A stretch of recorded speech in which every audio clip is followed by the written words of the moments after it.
Welcome to T2B live. మా T2B live channel ని subscribe చేయండి. లేటెస్ట్ అప్డేట్స్ కోసం బెల్ ఐకాన్ ని ప్రెస్ చేయండి. ఏ చిన్న అప్డేట్స్ ని మిస్ కాకండి. యంగ్ టైగర్ ఎన్టీఆర్ నటిస్తున్న లేటెస్ట్ మూవీ జై లవకుశ షూటింగ్ ప్రస్తుతం శరవేగంగా జరుగుతున్న విషయం అందరికీ తెలిసిందే. కాగా రీసెంట్ గా షూటింగ్ లో నందమూరి హరికృష్ణ పాల్గొని సినిమాలో ఎన్టీఆర్ రోల్ పేరుని రివీల్ చేసి సినిమా టైటిల్ ఏంటో కూడా అన్అఫీషియల్ గా అనౌన్స్మెంట్ చేశాడు. కాగా సినిమాకు సంగీతం అందిస్తున్న దేవిశ్రీ ప్రసాద్ ఎన్టీఆర్ కోసం అదిరిపోయే ట్యూన్స్ ని సిద్ధం చేస్తున్నాడట.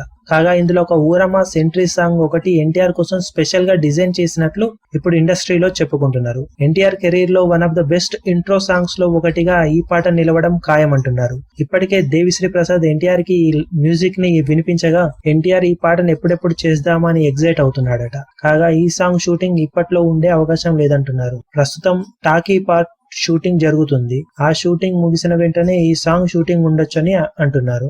కాగా ఎన్టీఆర్ ట్రిపుల్ రోల్ చేస్తున్న ఈ సినిమాను కళ్యాణ్ రామ్ అత్యంత భారీగా నిర్మిస్తున్నాడు. ఈ సినిమా ఆగస్టులో రిలీజ్ అయ్యే అవకాశం ఉంది. మరిన్ని లేటెస్ట్ అప్డేట్స్ కోసం T2B లైవ్ ని సబ్స్క్రైబ్ చేయండి. వీలైతే లైక్ చేయండి, కుదిరితే షేర్ చేయండి.